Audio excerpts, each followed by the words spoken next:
Hello and welcome to a Bergkamp Wonderland, an Arsenal podcast. I'm Gimli and it's great to be back. Joining me on the podcast tonight, co-founder, producer and still the hairy lady's favourite, it's Danny the GFP. Hello Danny.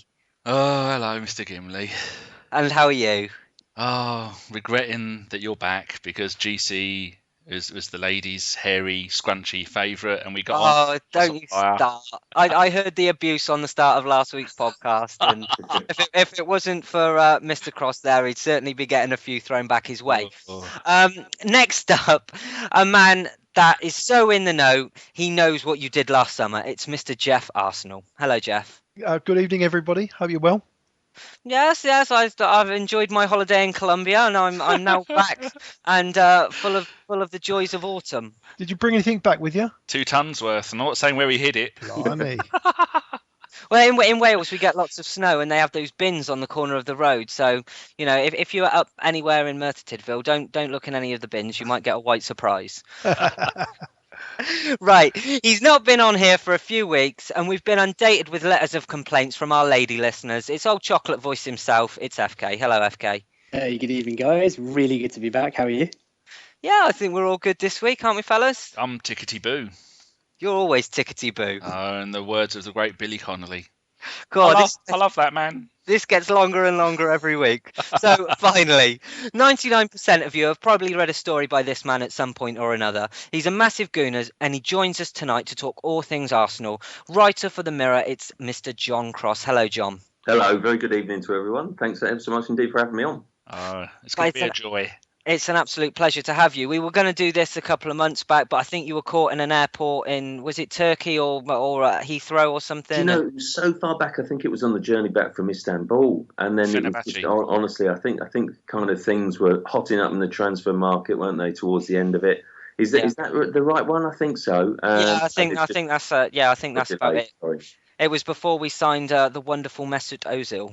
Yes. So Pre-Mesut. Yeah, and little Mesut's doing well tonight, guys. We'll warn you if you remember the podcast a few months back. We're lucky enough tonight to be able to give our thoughts on not just one game, but 2 this week. So we'll start with our 4-1 win over Norwich, and we'll go over to FK to enlighten us on the game. FK. I thought it was a great game of football. To see Cazorla and Ozil on the same pitch was just a dream come true for all Arsenal fans. I think we all witnessed one of the greatest goals of the season. I know it's early doors, but that team move for Jack's goal was absolutely superb. All in all, I think we did well. It was a big 3 points that we kind of needed. We scored, and when Norwich got the first one back in at 2-1, I got a little bit nervous, I must admit. I thought, okay, here we go. But to get the third and Ramsey as well, great to come off the bench and play like that and score such a great goal as well. Just a great performance all round. Really pleased, convincing victory and job done. You talk about the goal. John, would you say that that's team goal of the season so far? Well, I've not seen a better one, I've got to say. And to be honest with you, bearing in mind that the philosophy that Arsene Wenger puts forward, like the ultimate kind of pass and move game, which, let's be honest, we all love to see, I struggle, honestly, to think of too many better. There's been a few. I mean, this week kind of people were sort of tweeting a few links to a few. But honestly, I do think that I just think that summed everything up. And Wilshere's powerful run, good into play. And then that lovely, intricate kind of flick exchange on the edge of the box with Giroud. I can't think of a better one, if I'm honest. The very team goal under Arsene Wenger's reign, but purely as a team goal, I thought it was just a wonderful goal. Also kind of, finished off by a lovely, sweet little volley on his wrong foot, if you like, by Jack Wilshere. Fantastic goal.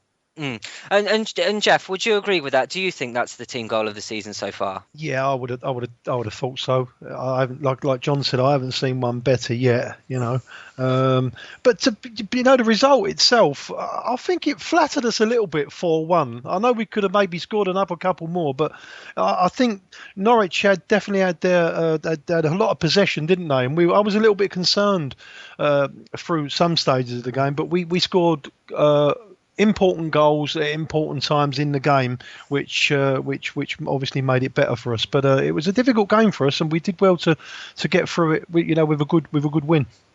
Yep. And we also got our first look at Cazorla and Ozil in the same team. Danny, what did you make of it? I think it was stunning. I've been complaining a lot lately about Wilshere. Well, not complaining, saying I'd like to see what he does in the game. I know you're talking about Santi and Ozil playing in the same game, but I've been doing, with the help of someone off of Twitter, doing the second assists. He's gone back through the games and I've done them. Wilshere has 9 second assists this season. I know someone said on Twitter, "Oh, you're going all American, going by that, and it's just rubbish, just a pointless stat." But I think the build-up to the build-up can show how much influence a player has on a game. And for Wilshere to have 9 assists, and like we're talking about, Santi has 3 and Ozil has 2. And so it goes 9 Wilshere, 3 Casal, Santi, and everybody else. So Wilshere is having a massive impact with second assists and building stuff up. Like you were saying with that first goal, where he actually got the second assist to his own goal. Now I'm not sure if Opta would say that counts or not, but them two both playing at the same time, I thought it's almost dreamy. I know it's hard because now we've got Santi playing on the left wing and moving over to the right wing, because whenever he moves them both around, that makes me wonder where Podolski's gonna go. But seeing Santi 2-footed, defenders not knowing if he's going to go left or right, seeing Ozil, who I think can be both footed, and he's got the 2 goals, it's just delightful. Is there anything else anyone wants to comment on that game before we move on to Dortmund? No. I think it was a shame that Flamini obviously took a knock and had to go off with concussion. That was a bit of a blow, and you could see for about half an hour after he went off, we kind of lost our discipline. We lost our shape a little bit, almost as if the players are kind of like scratching their heads, wondering, "Hang on a second, what do we do? How do we react?" And I think that's why it kind of took a little bit of a time, for us to kind of adapt again and get back to our game before we scored the third. And obviously that had a subsequent knock-on effect for the Dortmund game, and it's a shame that he kind of missed that, which I'm sure we'll talk about in a minute. Right, we'll go straight on to Tuesday night's game against Dortmund and a 2-1 loss at home. So what can we draw from the performance and our first loss in the Champions League? Geoff, we'll go to you on this one. Obviously, I was very, very disappointed that we got beat and the manner we got beat. But, I took a lot of encouragement from the game, to be honest with you, because Dortmund are a fantastic team. They've got a great manager. They set up very, very well. The first 20 minutes we struggled, didn't we? Well, until they scored, at least. Anyway, they scored on 16 or 17, I think it was. And then after that, I think we did really, really well. We come back into the game. We got a lot tighter to them. Arteta was getting closer and getting amongst them, so to speak. And then we started dictating our own play. And I think we really, really did well. Then we got a goal back. And looked like most of the midfield we was going to go on and score again, but then we got caught, didn't we? We got a sucker punch right at the end of the game, and I think the gaffer said that we was a little bit naive, but I was a little bit more concerned with we had 6 or 7 seconds, maybe a little bit longer to I mean, Sanya was caught upfield, wasn't he? I mean, and it was ridiculous that he had to run past 2 players, Rosicky and Ramsey, to get back, and you leave Lewandowski on his own like that, it's going to be a goal, isn't it? He's not going to miss.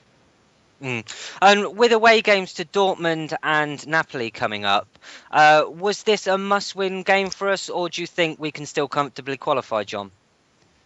Well, I agree with Geoff wholeheartedly there. It was a sort of a hammer blow, and I think that the one thing to come out of it was the fact that with sort of 10 minutes to go, do you hold on and sort of try and protect the lead, or do you get the draw, which, let's be honest, would have put Arsenal in a fantastic position in the group, or do you go for broke? And Arsene Wenger has brought success to the club because he goes for broke. That's the system of manager that he is, and you appreciate that, and you have to live with that. But it does mean now, I think if you look at it, you would expect them to beat Marseille at home. You would then hope that they would get a big result in one of the 2 other really hard away trips. And that's what they're going to have to do. I think as a club, you'd be very, very unlucky. I mean, it's happened to City before. Let's not forget that. But if you get 10 points, and that's the bare minimum kind of, Arsenal should expect to get now, then you would expect to qualify. I think it will, in many ways, it will be easier to play Dortmund away from home. They strike me as a team that is much better suited to the counter-attacking style. They're incredibly dangerous on the counter-attack, and so it proved on Tuesday night. But I do think Arsenal actually have a decent record, a decent history against Dortmund, and I do actually think they could probably go there and get a draw if they were to get a draw in Napoli as well, which I think they're well capable of doing, it just puts them in a really strong position. I don't think we should be too negative at the moment, and I do think they can still qualify from this group. A lot of people have actually said that the draw against Dortmund has come at the wrong time, and it's kind of caught us on the back foot. FK, would you agree with that? No, I don't know. I think these are the games you want to be involved in, right? These are the games as an Arsenal fan you look forward to every year. The hardship that you go through in the season to qualify for the Champions League. You want to see your team take on the best, and make no mistake, Borussia Dortmund are amongst there as one of the best teams in Europe. Like the other gentlemen have said already, disappointed to lose that game, and naivety. That was what struck me. We went forward, we attacked, and we just stopped concentrating. And we should have remembered that actually one of their biggest strengths, as Johnny said, is counter-attacking football. And Danny, we were talking before the session started about how Sanya was so far forward, and how there were just so many gaps on the left-hand side, down our right-hand side. It was just committing suicide. But it's one of those things, and Arsene Wenger likes to play attacking football. We went for it, and it just didn't work out. With regards to timing, I don't know. Maybe if anything, a defeat after such a wonderful run it could be just a polite reminder to the boys that actually, hey, hang on, we need to, we can't afford to have any more, concentration lapses. We need to focus on each game as it comes, and maybe it's a nice way of getting them even more focused before the Palace game on Saturday. Definitely. Danny, what FK said there about Sanya, would you like to explain that a little bit more to the listeners? Yeah, well, I was talking to you about it, and I was watching it back, because I remember screaming at the time, because being old school Arsenal, I remember the days when I'm sure Tony Adams used to describe it, the back four work as if they have rope tied around their waists and they're all connected. You go forward as one, you go back as one. And I was saying to the people, I had 3 mates around here, all Arsenal fans, watching the football with me, and I said, you look at that Dortmund team, they defend in 2 rows of 4, they attack in 2 rows of 4, and that is a delight to see. And I said, we're not doing it. I said, constantly you will see Sagna running down the right hand side. Starting Wilshere on the right hand side, Wilshere shouldn't be playing as a left sided midfielder winger, let alone a right sided when he's left footed. I know it's a bit trendy nowadays to have your right winger to be left footed, and I don't like any of that. He should play in the central midfield, nowhere else. But as the Dortmund attack for the goal started, their bloke got it just outside the semicircle on their part of the pitch. As the ball crossed the halfway line into our half, Sagna was still 3/4 of the way up the pitch. As it went to halfway through our half, Sagna got to the halfway line, and then as the bloke crossed it, and that beautiful cross for the fantastic looking goal, Sagna was jogging back, hadn't even made it to the edge of the penalty area, which is, how can you do that? I know we're pushing forward, and it was similar to Aston Villa all over again. We're pushing for the draw or the win. We need to get the points, and the team just falls apart. We need more structure, we need more rigidity. Stop going off, wandering around and doing that. But Sagna can show he can do it. When he plays at centre-back, you don't see him wandering off the whole time. So maybe it's the instructions from Wenger. And we should also talk about Lewandowski and the fact that he put the elbow into Koscielny. The referee gave a yellow card on that, which you've got to say, and I remember listening to the commentary at the time, if the referee thought there was enough intent there to give a yellow card, should it not have been a red one, John? Yeah, listen, I think if you put the argument like that, I think once you give a card, I do think it should be red. I think it's dangerous play for me, because he kind of gets up and uses the elbow to kind of sort of elevate his jump, if you like, and the fact that he comes, sort of into Koscielny's face, I think it's a really bad potential injury. And I think I think the referee has made a call there, not on the way he's done the offence, but the fact that Koscielny hasn't been badly hurt. And I don't think, if you punch someone in the face, it's obviously a red card. I guess it's about intent, isn't it? But if you do that, it doesn't matter whether you hit them hard or not. It just matters that you did hit them in the face. So I think it would have been a big call, but once he makes that yellow card decision, for me, it's a red card. We could argue then that whether it was an offence or not. Wenger thought it could have been. Jurgen Klopp said definitely not. You have got to take the level of injury into account and whether he's trying to sort of work space or not, really, which, as I say, I don't think is the argument. So once you give it yellow, yes, it should have been red. And Geoff, you're looking at it because you're an ex-player, from a player's perspective, what's your take on that particular incident? Well, he's as a centre forward, he's obviously trying to protect himself and at the same time feel where the centre half is, But it couldn't have been a yellow. It's either a red or nothing at all, So I think it's a no-brainer. I don't think he should have been on the pitch. It's as simple as that. And 90% of the defenders would have dived on the floor and been rolling around for a minute or so. And I think that would have made the referee's mind up for him. But where he didn't make a great big song and dance of it, not too much. It appeared he let him get away with it, so to speak. But like I said, I don't think he should have been on the pitch to score that goal. Definitely not. I think we must give Koscielny credit for actually not going down and rolling around like you said. Yeah, indeed. But we'll move on to another topic now, which was the Wilshere injury. And I know this is something that I know we're going to talk about in great detail, because I said before the actual podcast started as a topic, should we actually be playing Jack Wilshere if he's short of fitness? Should he not go away now and go, listen, Jack, you're short on fitness, go away, take a month or two off, rehabilitate yourself, come back in the team fully fit and let's see what you got? Because I don't think anyone can really argue that Jack Wilshere on his day fully fit is one of the best midfielders in the country, if not the world. Danny? Yeah, that's very true. I think he has shown it. If this would be for me the perfect opportunity with everybody coming back, the perfect chance to say, cheers, Jack. You've shown that you can score. You've got 9 second assists. You've got 2 goals. You've shown in the last few games just what you're capable of. Then leave us with that. You go away, because every single game, without fail, he falls over or gets pushed over, or he gets more two-man marking on him than any other player that I've seen for quite a while. And every time in the game he's going to go down clutching his ankle, clutching his knee, and then everybody has a minor coronary heart attack as they're thinking, oh God, he's injured again. But yeah, I think you're right. Just let him go and say, look, now that everyone's back, you go and have a month off. You go and rest, get some have that ankle have a good look at, because if it would have been that bad, he wouldn't have been sitting on the bench with an ice pack around it. He would have been off with the doctors. So I don't think we've got too much to worry about. But I think now's the time to give him a rest, because we've got all these important games coming up, and we don't really want to start him and then have to take him off and then lose a substitution with a player who's not fully fit. Yeah, and FK, do you agree with that? I would totally agree with that. I mean, I sometimes I can't believe the reactions that football fans have.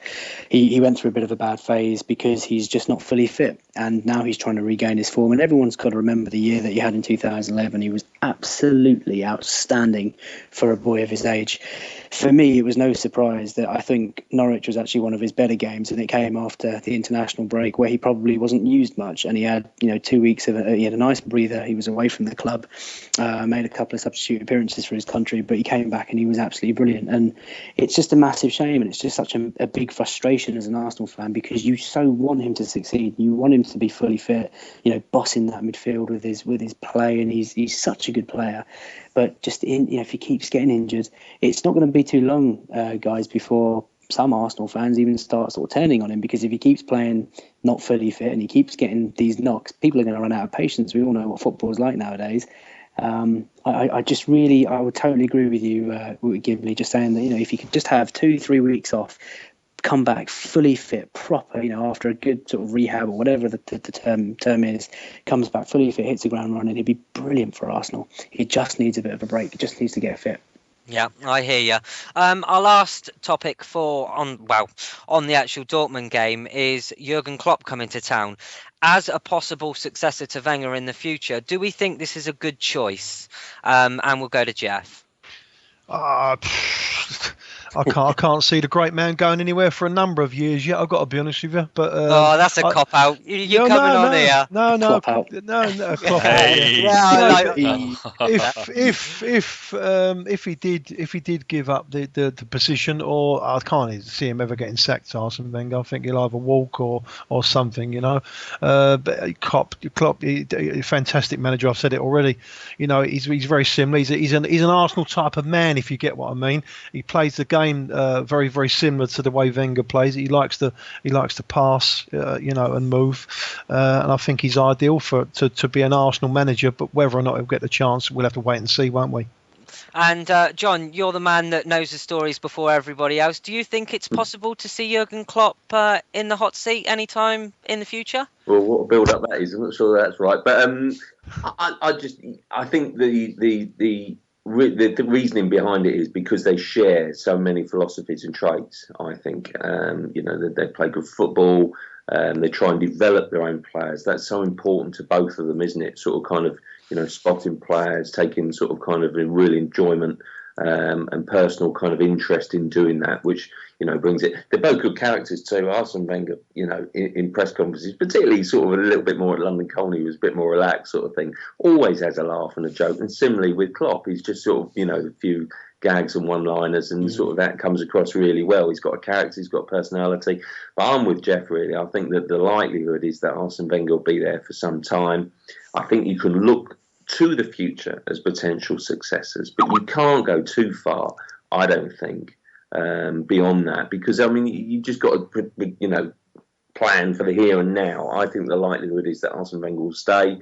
I think if the timings are right and timings coincide, then I guess he's a possible, but I just don't see it for some time yet. And Danny, finally, to close the topic, over to yourself. Yeah, we need to stop using the message box because someone's got their sound thing turned on. John, a bit about one of your articles yesterday. Tell people what Klopp said about the birthday situation and ruining Wenger's birthday, because I thought that was a brilliant line. Well, that's typical actually of him. He was basically, someone sort of kind of, he was a really good laugh actually on Monday night. So sort of the same group of people kind of was sort of around there. So we just indulged another little bit of banter really, and sort of said, do you feel a bit guilty about ruining Arsene Wenger's birthday? So he said, I didn't know it was his birthday. And I do genuinely feel bad. Yes, I mean it. I do feel bad for ruining his birthday, but that's why I've got a birthday in June. See, you can never upset me during the course of the football season, and it's just such a typical Wenger thing to have said as well, isn't it? So he is entertaining, I must say, Klopp. So yeah, he's entertaining like that, but I just think he's probably had opportunities to come to the Premier League before now. We've got to be honest, I think the Bundesliga is probably in a good, strong place at the moment. He probably feels that he can do much of what he wants to achieve for the foreseeable future with Dortmund. So until the right opportunity comes along, I guess, who knows, it might have been Manchester United if he was available in a year's time. I just don't think he'll go anywhere for the time being. And he's still only 46. Yeah, I think that's the key, John. You're spot on. There's actually no rush on from either camp. Arsene, depending on his health, he could probably go on for at least another 2-3 years, as long as everything's kind of good. And I think Jurgen Klopp's contract doesn't run out until 2016. Is that right? 2015, 16. So at that point, with the German league being as strong as it is, there's still so much time. There doesn't need to be any kind of talk about it or even any decision about it. Certainly not in the short term future. Well said. Seeing as we've got John with us tonight, we thought we'd take the listeners' questions for him as the next part of our podcast. Is that okay, John? Yeah, that's fine. Fantastic. Our first question comes from @Tubsy14, and he asks, do we need an upgrade on Olivier Giroud to win the league? I don't think it's an upgrade on him.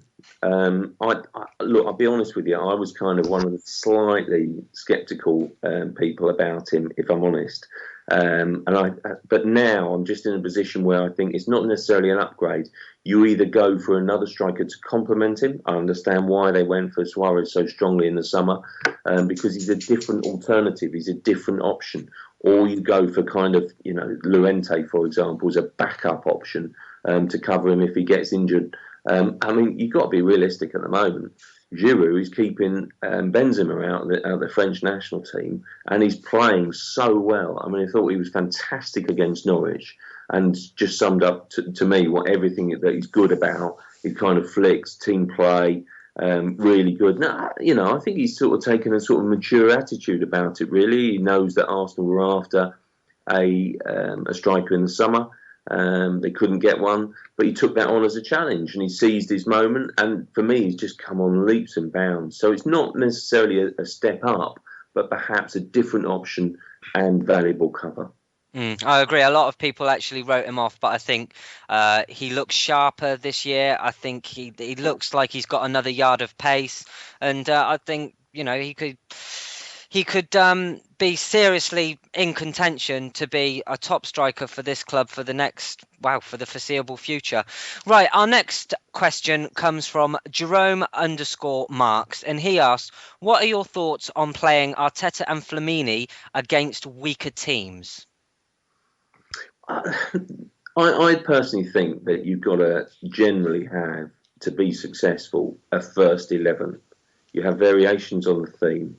And I think at the moment, I would suggest that of the players who are kind of fit and firing, that Flamini and Arteta are probably the best at sort of doing that 4-2-3-1. And then it's how you arrange the others around it. I mean, it's a wonderful, dilemma to have, isn't it, really?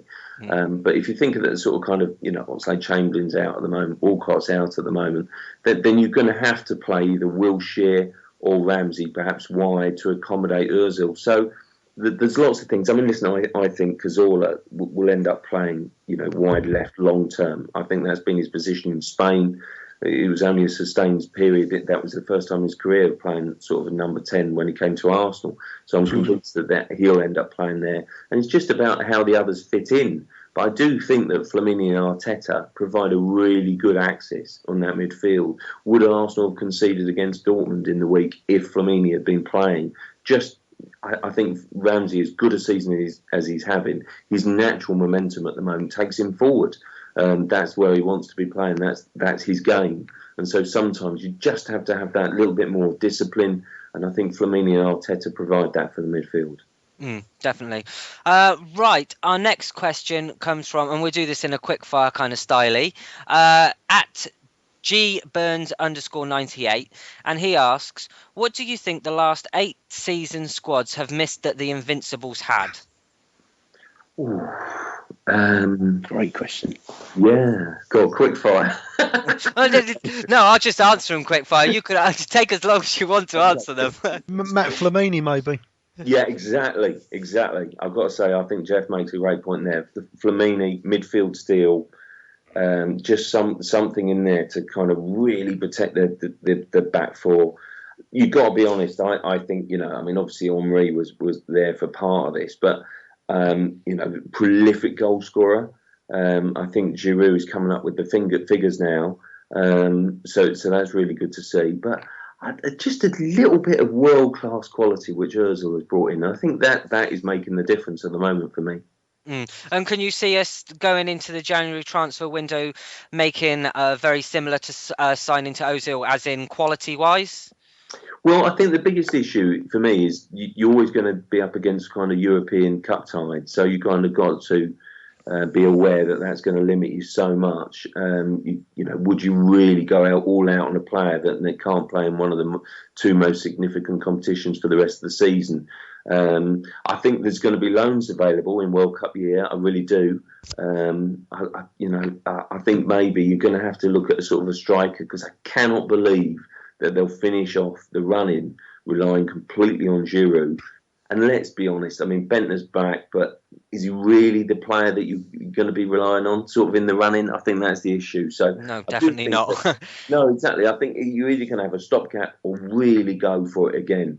And my guessing would be perhaps a stopgap to take you through to next summer when you can sign a world-class striker. John, do you think the Luis Suarez deal was just dead? Could you see us revisiting that in January? I mean, you speak about being cup tied. He'd be perfect if we made a respectable offer. I don't know. I mean, it's when I interviewed sort of Stan Kroenke, it was apparent that they're sort of kind of the Americans in American sport do get on and have a kind of a fluid relationship. So maybe that kind of relationship has been sort of repaired somewhat between the 2 clubs. But I think that my reading of it right throughout the summer was that Suarez and his advisors were giving Arsenal every encouragement to go and do it, that they wanted to do it, that it was Liverpool who were blocking it. And, that's again what you're going to be up against. Will Liverpool sanction that deal? I think having taken such a strong stance is going to be difficult.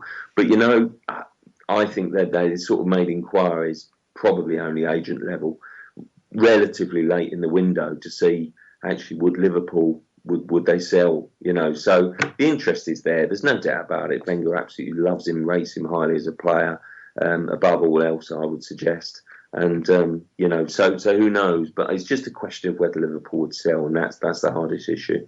Kim, what was that last question, the last Twitter question? Because I think I had quite a clever answer for it. Hold on, let me find it. Something about the Invincibles. Yes, it was.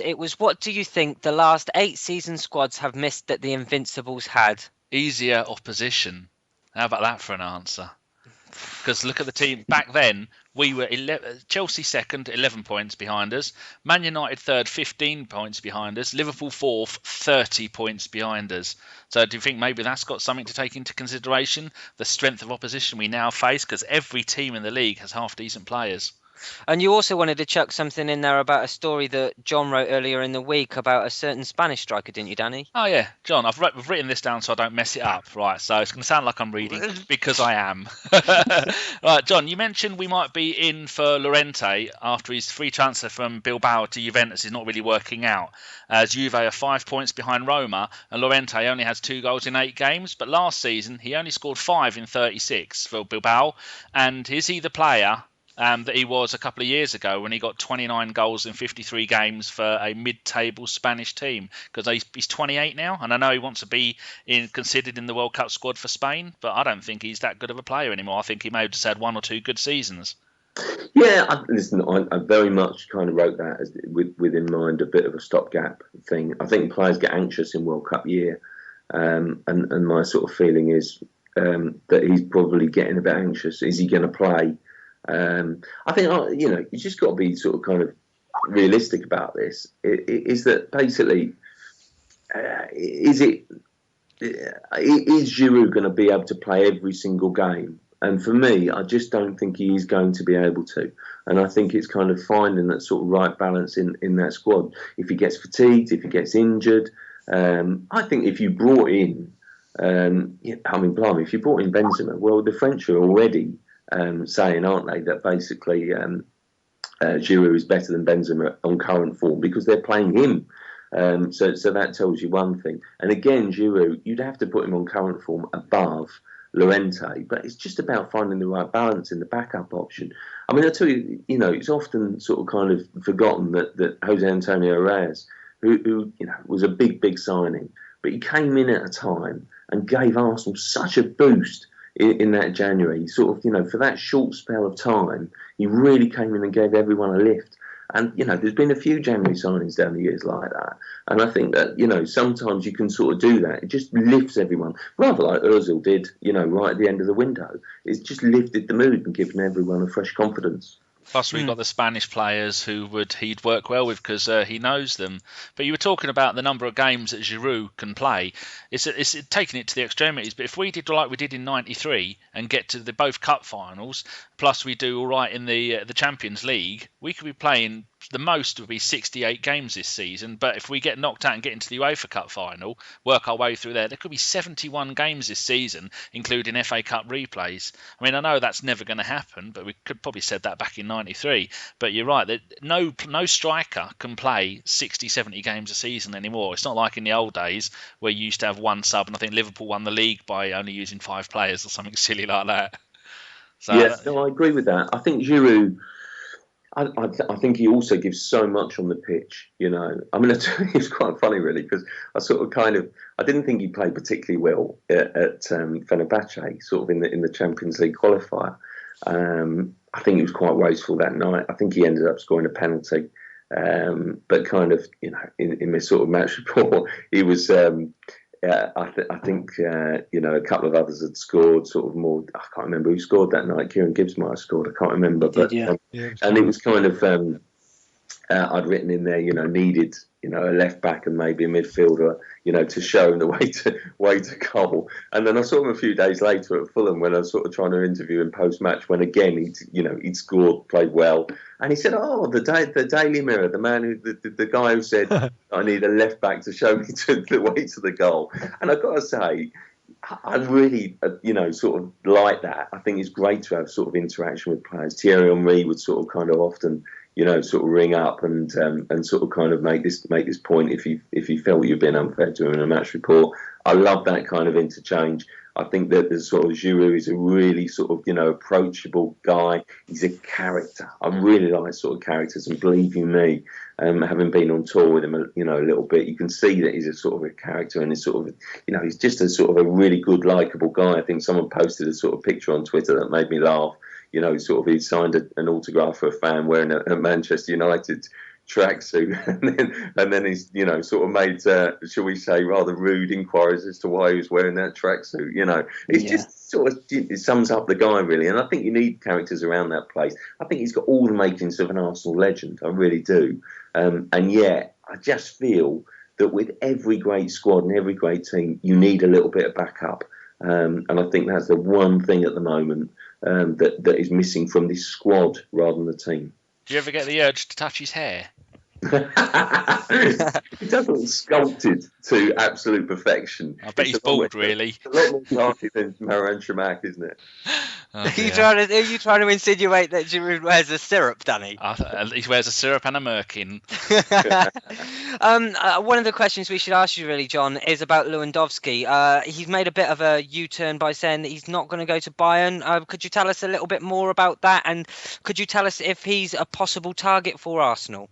Well, I saw my sister paper, the Sunday Mirror, had written a story, sort of 25 million in January, which I just would find bizarre. I mean, it's such out of kilter with everything that sort of we know Arsene Wenger to be. With 5 months to go, would he really sign a player for 25 million quid? I couldn't see that one. I think he's clearly a player that would interest.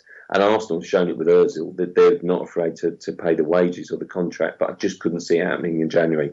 Again, £25 million for a player who's Champions League Cup tied. I think he's a really top draw centre forward though. And do you want to put yourself in the position at the moment where a centre forward, I think, would be direct competition rather than an option? I think longer term, if you like, for Giroud, which is the difference longer term. We'll move on to the next question then, and it comes from a guy called Adam Pad 123, and he asks, which former players officially work for the club, as this is not made clear by Arsenal themselves? I don't know the answer to that, really. I mean, there's always quite a few sort of kind of on match day. It was sort of on Tuesday night. There's Adrian Clark, who obviously does, sort of kind of the show on a Monday night at the clock end. I think Jimmy Carter was doing Jimmy's a great bloke, absolutely great character, smashing fella.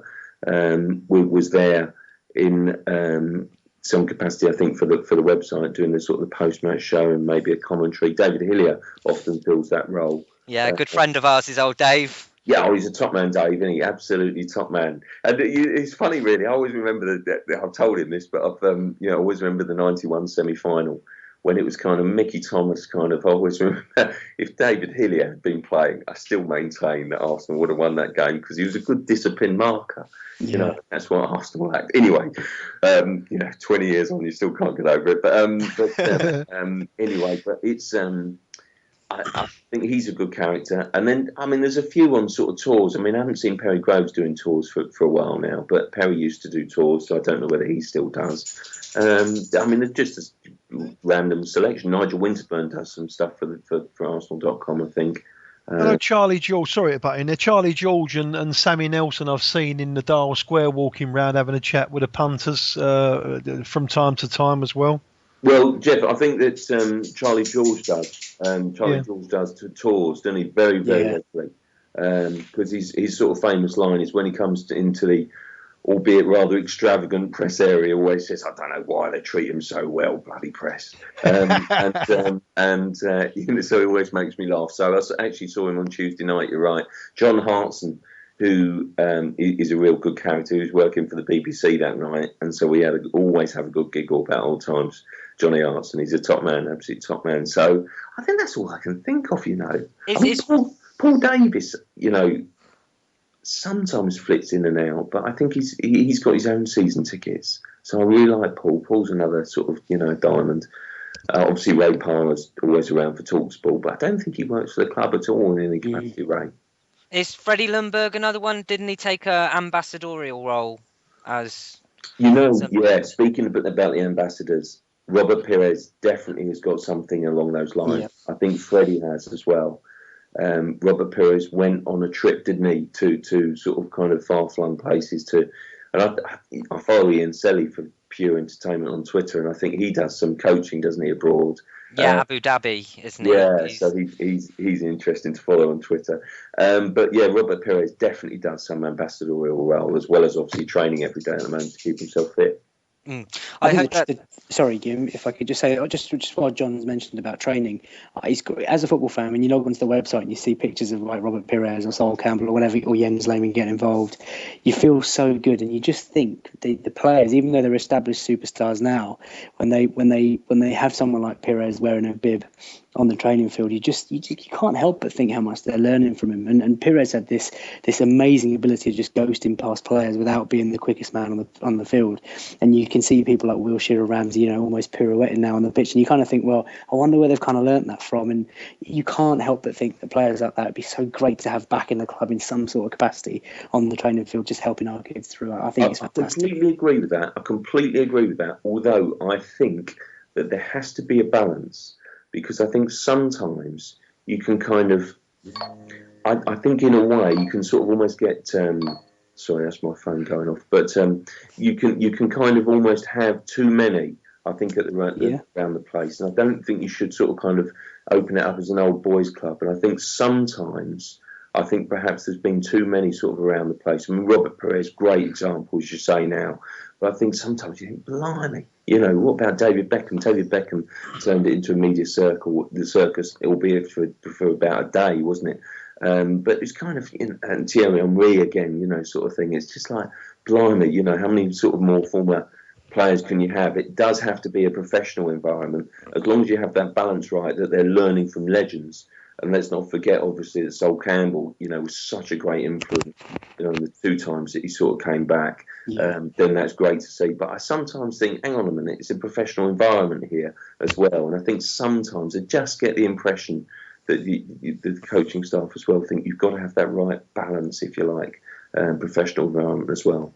Gim, can I ask John a question that someone just put on Twitter? Of course you can. I was going to go to you guys to ask your questions. I've got one more left, but fire away, Danny. Oh, yeah. Someone called Sue Hasp24 says, please ask this question on my behalf. Which manager, current or past, has more likely to use swear words more often in press conferences? Something other than Joe Kinnear. Which other manager? Yeah, which manager? Oh, he's from India. That's why his tweet was a little bit unclear. Yeah, which manager, past or present, has regularly swears the most in press conferences? Were you there for the Joe Kinnear one when he was calling everyone names? No. Oh, that was classic. He really turned on the Newcastle press pack, didn't he? But I think Harry Redknapp swears a bit. Not in front of TV. No. So much. Yeah, because there's 2 press conferences, isn't there? Ollie, what about Ollie? I bet he's got a few things to say. Ollie, he's a character, isn't he?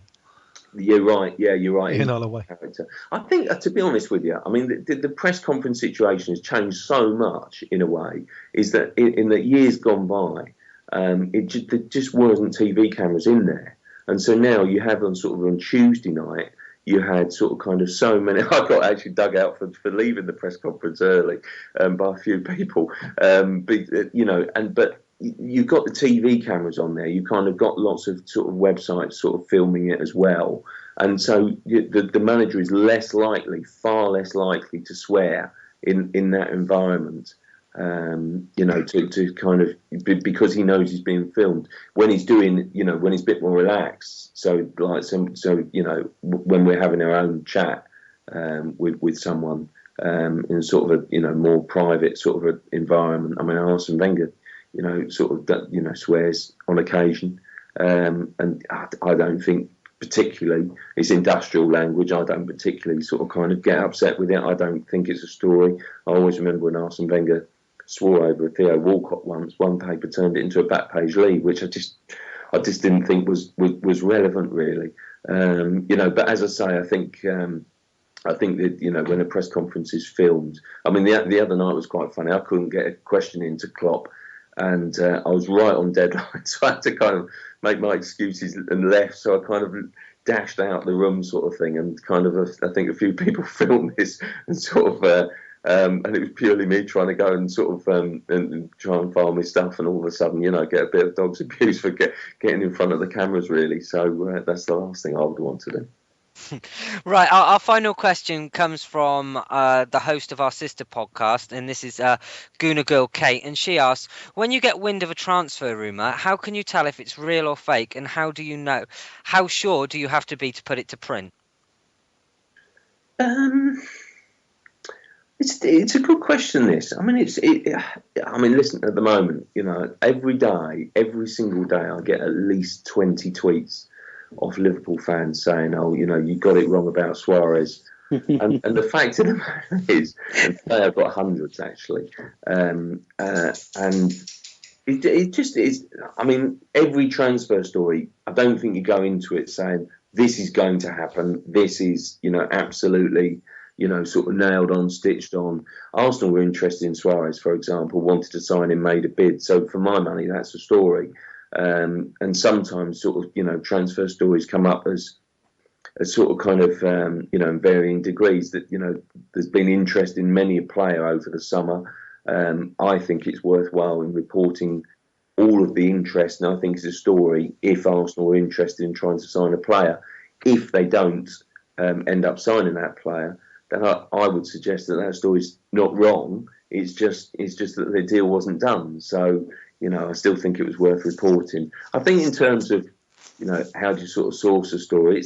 I speak to agents. I've got sort of, I'd like to think contacts and sort of sources at the club, and you hear different, all sorts of different things from different people and different sources. So I've never made up a story in my life, and I can honestly say that. And I've got stories wrong in the past. Stories haven't come off that I thought would in the past. But generally, it's just, you trust your own sources and information.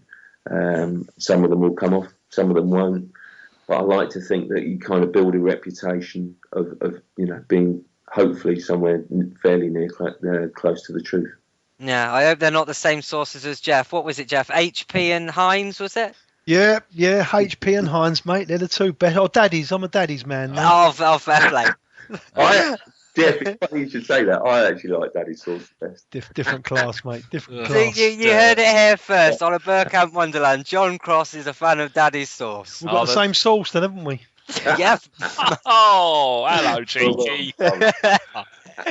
Right then, guys, I'll hand it over to the panel then. Is there anything you guys want to ask to John? If I could ask one, John, FK. Basically, we were talking about Jack's injuries earlier on in the pod, and my question would be: we seem to sometimes get frequent repeat injuries of sort of like muscle injuries with certain players, and I just wonder, what do you think that's down to? Our training methods or warm-up, stretch-down methods? Do you think that's down to possibly a lack of competence in our medical team through maybe misdiagnosis or just bringing players back too early? Or do you think they're just genuine injuries? Maybe it's just because I've got my Arsenal glasses on. It seems to me that we just keep getting the same types of injuries all the time, like muscle strains. I just wanted to get maybe your thoughts on that. Well, here's the thing. I think it's a good question, FK, but I think I personally think that there's one standard reason behind it. I think that, and I'm fairly sort of kind of confident in this, and this is my theory as to why it would seem, but not necessarily is always the case, that Arsenal get more injuries than most, is that Arsenal carry a much smaller, tighter squad, not just this season, but in previous years. I think what that then does for you means that players are rushed back quicker into training, into the first team. And I think that then makes, if they're not fully fit or if they're fatigued, I think that makes them much more susceptible, I think, to muscle strain injuries. I think it's been well documented. They kind of use lots of, technology and systems like, most Premier League clubs now do to monitor sort of, what we call the sort of the red zone levels and the kind of, training levels. But I think that you have to structure training in such a way that you shouldn't get injuries. Hopefully not. But I think it's obvious that more time than not, I think injuries like muscle injuries come when a player is under stress or under fatigue. And then that happens a lot. I think my take on Jack, by the way, is that I think we can all talk about kind of resting him and taking him out the firing line, and that is a decent argument. But I think what we actually have to ascertain is whether he is carrying at the moment a physical injury, a physical impediment that is not allowing him to kind of play at his best, or whether he is simply missing match fitness. I think sort of kind of, what was it now, two years ago, Arsene Wenger kind of admitted, publicly that basically he actually overplayed him and perhaps overstressed him too much in that run-in for that season, that eventually led into the summer, of course, where he missed so much of the following season. And I think that is kind of illustrative of kind of, the strain and stress that Arsenal put their players under, because if you've got a smaller pool of players, you're going to go to them time and again. Can you train? Can you play? And that is when they're fatigued and tired that they're susceptible to injuries. There's no way in my mind that Jack Wilshere would have got injured through a stress injury had he not played so much that season. I think the two go hand in hand, and he's an example of that, I think. And I think, from my knowledge, Arsenal, they're the kind of the physio and the doctor, I think, are some of the best in the business, I think, really. And I think they're far too easy a target, when actually the reality is I think it's a smaller pool of players, and that's why you get more injuries. No, thank you. Good. Is there any other questions that anybody wants to ask? I know you had some, Danny. Yeah, John, just talking about the Vermaelen situation. Again, I've wrote this down because so I don't get it wrong. He missed the first 5 games of this season. We all know that, leading on from the end of last season. Of the next 9 games this season that he's been available for, he's been an unused sub 7 times, started in the League Cup game against West Brom, and played 10 minutes as a sub against Sunderland. Now, if he's our captain and he's on an unused sub every single time, have you any idea what is going on with that? Because it seems a little bit strange. Well, I just think I think it is what it is at the moment. It wouldn't have surprised me if he'd been fit in the summer, if he'd gone. But from what I hear, I don't think he wants to leave desperately. He certainly doesn't want to leave London. I think he's quite happy here. I think that might change in January if he's still not playing at all, because it's World Cup year. Whether that's a loan or a permanent deal, we'll have to wait and see. But I think my view is that if you've got a best pairing in central defence particularly, you have to stick with them week in, week out. I think Mertesacker, people don't realise what a really good player he is and what a really good influence he is from the outside. I think Arsenal fans do and have appreciated that for a long time. I think Koscielny, I had my doubts when he first signed. I just didn't think he'd make it as an Arsenal player. And yet he's gone from strength to strength, hasn't he? He's wiry, he's determined, he just wins that ball at all costs. I love him as a defender now. He's a real competitive defender. And he's come on so much. I think he's improved as much as any Arsenal player down the years that I've seen. I mean, he's absolutely fantastic now.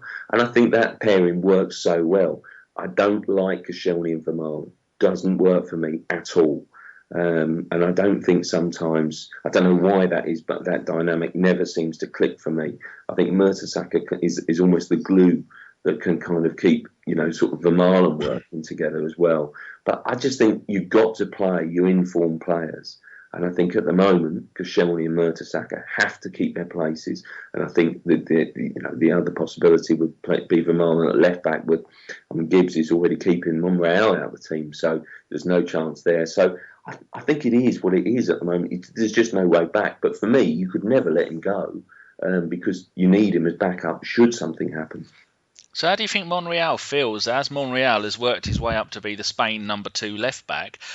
Do you reckon he came to the club knowing that he was going to be second choice because he is getting virtually no game time at all? And Gibbs is only England's third choice? Well, I think Gibbs on his day is brilliant, but Monreal can't be happy about that. We can't be happy, and you'd be disappointed if he was. But I think he was probably signed as level pegging. I mean, an agent who I speak to a lot, actually, who used to be a player, said to me, Arsenal just signed one of the best 5 left backs in the world when they got him. And he said, you've got an absolute fantastic player that you watch. And, I think that the one thing that Gibbs has got over Monreal is pace.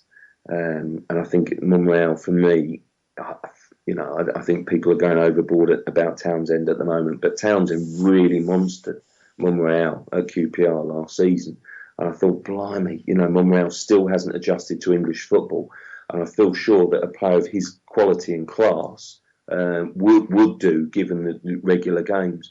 But at the moment, for me, the great thing about Monreal is that he's pushed Gibbs to another level.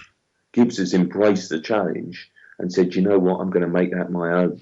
And I think Monreal, maybe is slightly better defensively. I think Gibbs' all-round game and his pace makes him the outstanding choice. And I think fantastic credit to Gibbs that he's a young English player who said, you know what, I'm going to take on the challenge. I'm going to go and make it my own. And I think he will be pushing, if not by the time of the next Summer's World Cup, but beyond that for an England place in the way he's playing. I think he's absolutely fantastic at the moment.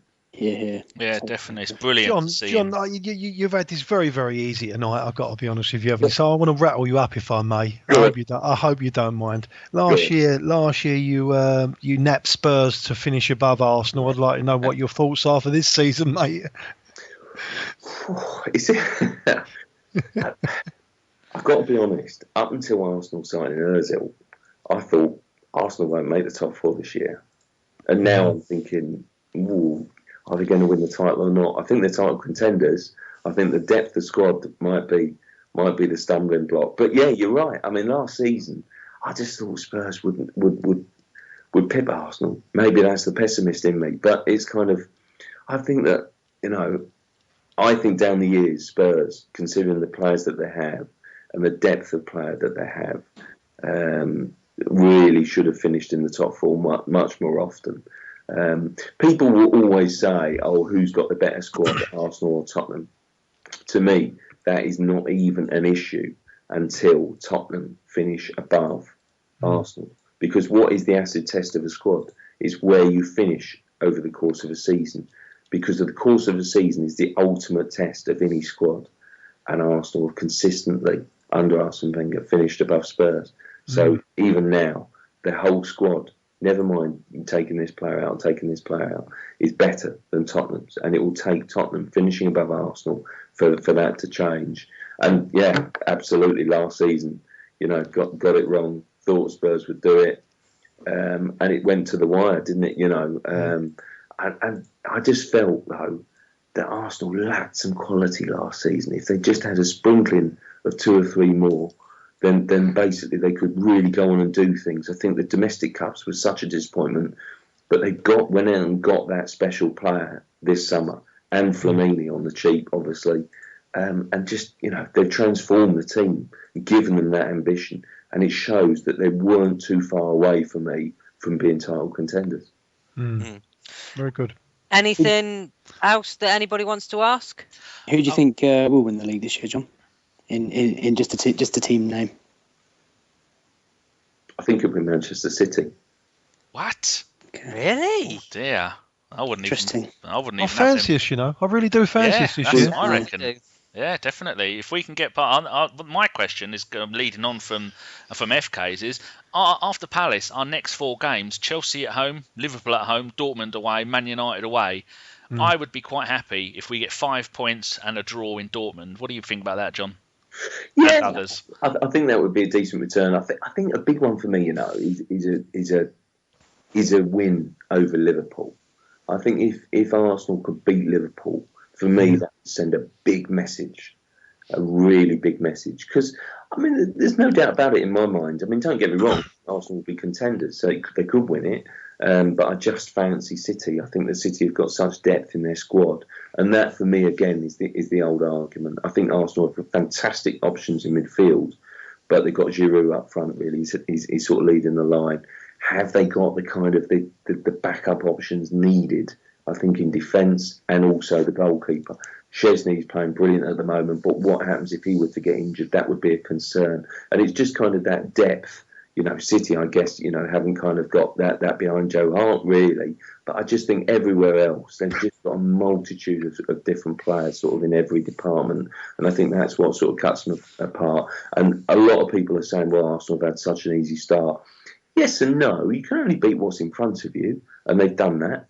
And so I don't read too much into that. And Arsenal are the best team at the moment after a certain amount of games than anyone else in the country. So brilliant. But the next few games will tell us a lot about this Arsenal team. And I think if they beat Liverpool, that will say to everyone, Arsenal will go in places this season.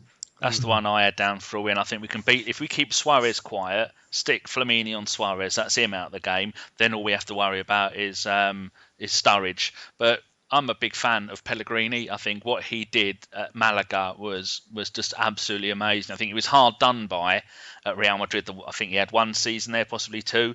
But I remember him from his time at Villarreal when we beat them in the semi-final, when they had that nearly Marcos Senna goal. When we beat him in the Champions League. I remember met Pellegrini from there, and he's a manager I really rate. And he's a really nice bloke as well. And so I can see maybe next season Man City doing stuff, because at the moment I think they're relying a lot on Kompany, Yaya and Aguero. I don't think many others in that team are doing too much, but I think with a bit more money, more settling in, I think next season Man City could be deadly. I'm glad no one said Man United. Another question is, I wonder if the little boy inside Robin Van Persie is drowned in his own tears yet. He was dropped last night, wasn't he? He wasn't injured. Really? Yeah, he didn't play. Well, not even on the bench. That serves him right. That's the one for me, guys. I think it's the Old Trafford visit. I've been to Old Trafford many a time now, watching Arsenal get absolutely spanked. And the one year that I didn't go was the year we won the league. So, but this year I think United are on the ropes, and I think we're in a bit of good form. And they're genuinely there for the taking. And I hope more than anything we can go to Old Trafford, give a good account of ourselves. Don't get too focused on the fact that Van Persie's there, etc. And if we can get a win there, that would just be absolutely incredible. I'm not sure if John will be able to answer this, but is there any coincidence that now Moyes has left Everton? Everton have had their best transfer window in years, doing brilliant in the league, and Man United have had their worst transfer window and aren't doing too well in the league. Is there any correlation with those two statements? Well, yeah, I think it's an obvious correlation that kind of in the past, Robin Van Persie, for example, went to Manchester United because he believed that Sir Alex Ferguson would give him the Premier League title, and as it proved, there's never any guarantees to win trophies, are there? But I think that Sir Alex Ferguson probably was as close as you could get to that. Sir Alex Ferguson, I think, took on that squad, and it wasn't, it's not a fantastic classic squad, but I think we kind of dismiss it too easily because they won it by 15 points. But by the same token, he inspired a group of players that have come up short under David Moyes. But more to the point, does a player like Van Persie sign for Manchester United with Moyes in charge? For me, the answer is no. Do you think he'll stay there, or do you think he'll be off? I think that, again, it's Fabregas, isn't it? I mean, Fabregas kind of, elected in the end to stay at Barcelona, and Barcelona didn't want to sell. But come on, let's not kid ourselves. If a player really wants to move, he moves. And so, would he have gone, to United, for example, if Fergie had still been there? Arsenal would have had the call on it. But that's another sort of kind of issue for me. So I think that you can direct the sort of kind of correlate the two. That since that Moyes has been at Manchester United, Man United have not had as much pulling power. The same for the chief executives as well. I think Gill has been replaced by Woodward, and again, he's not had the same pulling power. I think in terms of agents, in terms of getting deals done. So do you reckon it could be back to like the good old days before Ferguson got there, when they were rubbish? Do you think those days are looming on the not too distant future? Don't know about that. Wishful thinking. I remember we played them in the 1986 Mercantile Credit Final, and I think we beat them 2-1. And I thought, they're rubbish. They're never going to amount to anything. And I was wrong. Right then, we'll draw a line under the questions then, and thank you very much for being such a great sport and answering every single one, John. No worries, absolute pleasure. And we move on. Our next game sees us up against Crystal Palace away from home in a lunchtime kickoff. So could I have some predictions, please, fellas?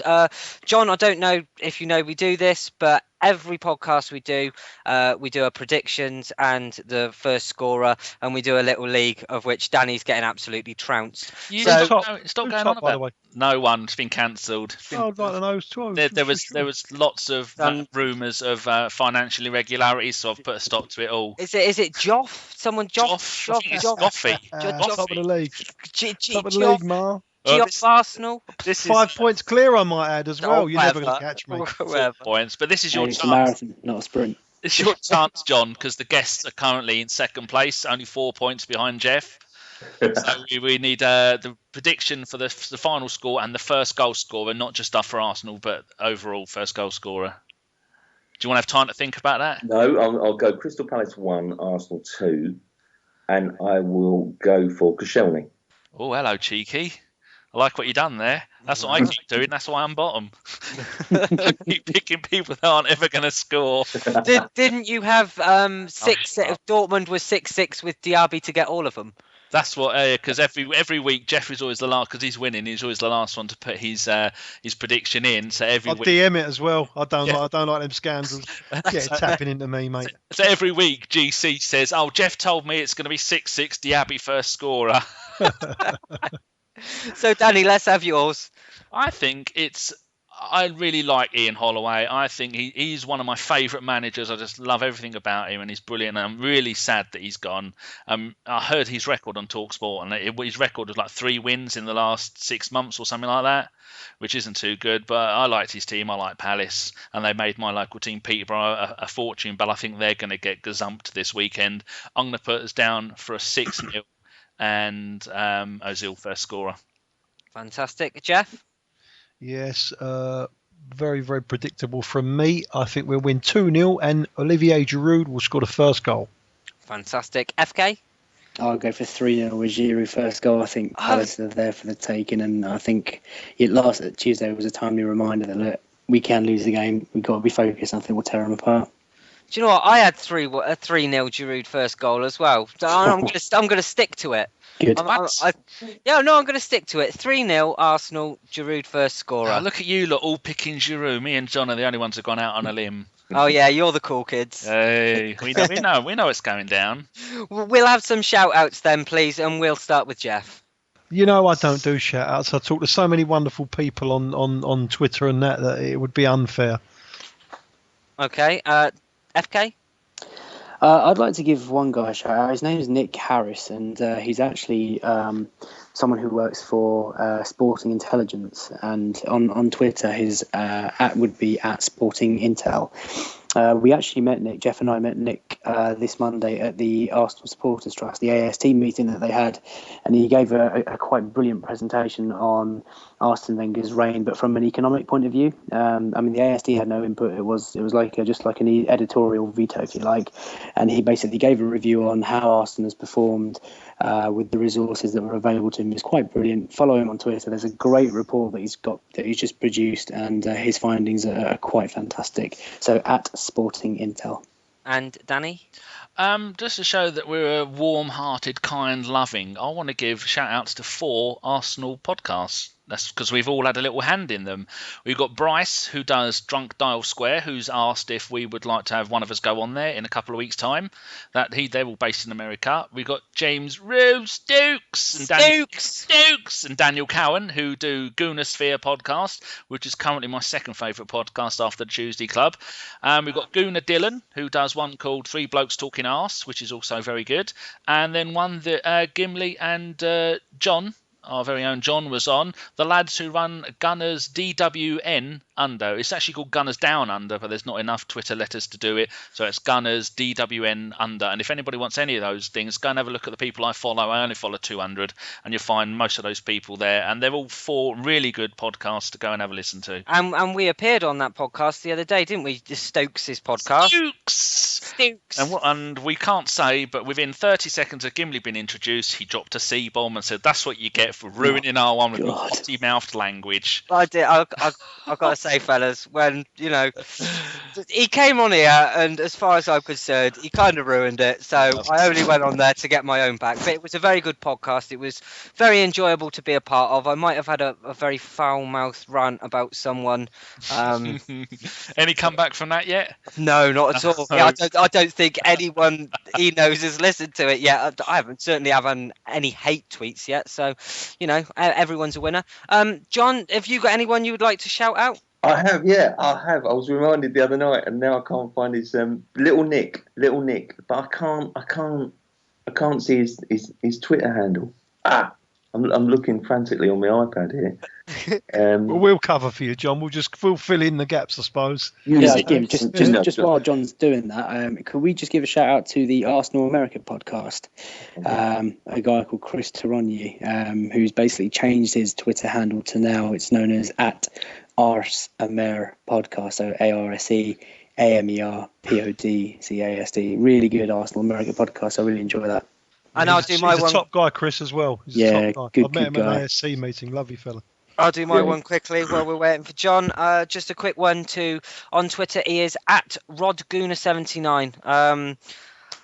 Just a big thank you for what he said the other night. He's a top man, top gooner, and thank you. So, John.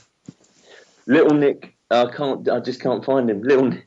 Oh, poor little Nick. Well, what we'll do, when John finds it, I'll put it on the main page, on our podcast page, and say the little thing, smiley face, John says hello to little Nick.